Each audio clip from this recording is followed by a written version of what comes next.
سلام الله عليكم أعزائي تلاميذ سنة أولى متوسط. أهلا وسهلا بكم معي في هذا الفيديو التي سنناقش فيها نموذجين لموضوع le réchauffement climatique ou le changement climatique، يعني تغير المناخ أو الاحتباس الحراري. تابعوا معي. Le réchauffement climatique. Le réchauffement climatique est une augmentation durable de la température pendant plusieurs années sur toute la surface de la planète et dans les océans.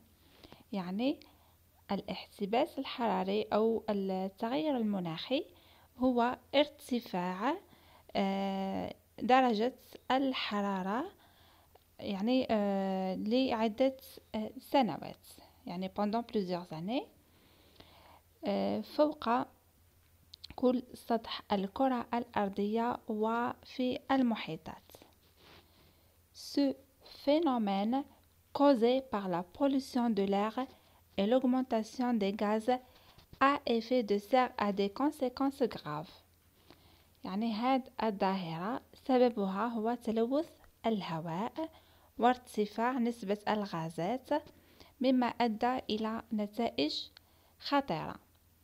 La fonte des glaces de l'Arctique, l'augmentation du niveau des océans, la multiplication des phénomènes de santé, les modifications du climat, sécheresse et les tempêtes.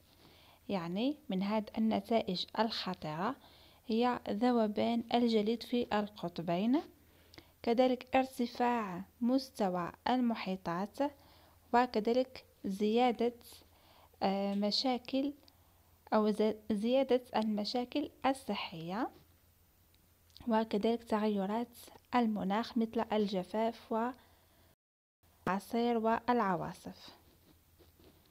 Dans le but de diminuer les effets du changement climatique, l'utilisation des énergies renouvelables commence à s'installer dans le monde. يعني بهدف إنقاص هذه التأثيرات يعني أو على المناخ أو على تغير المناخ، استعمال الطاقات المتجددة بدأت في الظهور في العالم. يعني حتى النقص من هذه المشاكل أو من هذه الظاهرات تغير المناخ والاحتباس الحراري رايحين نستعملوا طاقات متجددة، يعني باش نقصوا من هذه النتائج الخطيرة. فوالا، هذا أعزائي التلاميذ النموذج الأول. راح نشوفوا مع بعض نموذج آخر. تابعوا معي أعزائي التلاميذ النموذج الثاني. Le changement climatique، التغير المناخي. Le climat de notre planète a connu un grand changement pendant les dernières années. Quelle en est la raison؟ يعني المناخ أو مناخ كرتنا الأرضية عرف تغيرات كبيرة في هذه السنوات الأخيرة. ما هو السبب؟ يعني سبب هذا التغير.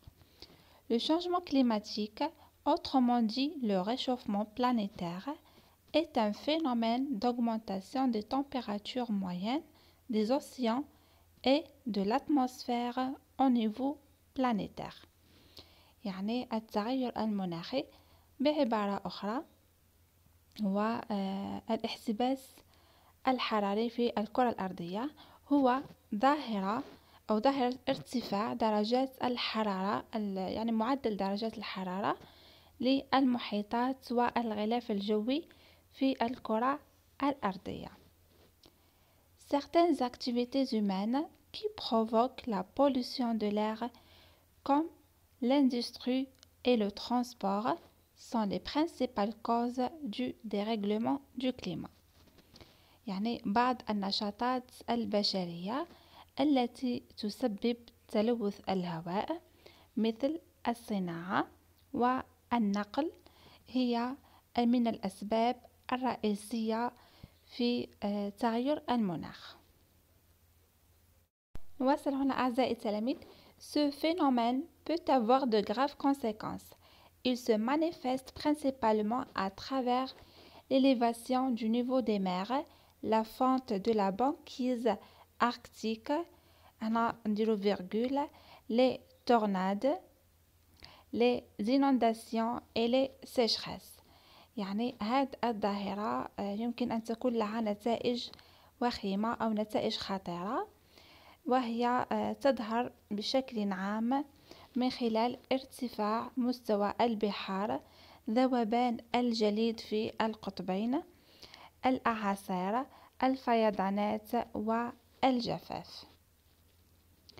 Le changement climatique est donc le résultat de certaines formes de pollution provoquées par les activités de l'homme. يعني تغير المناخ أو التغير المناخي هو إذن نتيجة بعض أشكال التلوث التي سببها نشاطات الإنسان. Ce phénomène menace sérieusement l'existence de toutes les espèces vivantes sur notre planète. يعني هذه الظاهرة تهدد بشكل جدي وشكل كبير وجود بعض الكائنات الحية في كوكبنا أو في الأرض. فوالا، هذا فيما يخص أعزائي التلاميذ يعني نموذجين، يعني كما طلبتوا مني. هذا النموذجين هما خاصة بالوضعيات الإدماجية الخاصة بالمحور الأخير. فوالا، نتمنى يكون النماذج فادوكم، ونلتقي في فيديو آخر بإذن الله. أترككم في رعاية الله وحفظه، وسلام الله عليكم.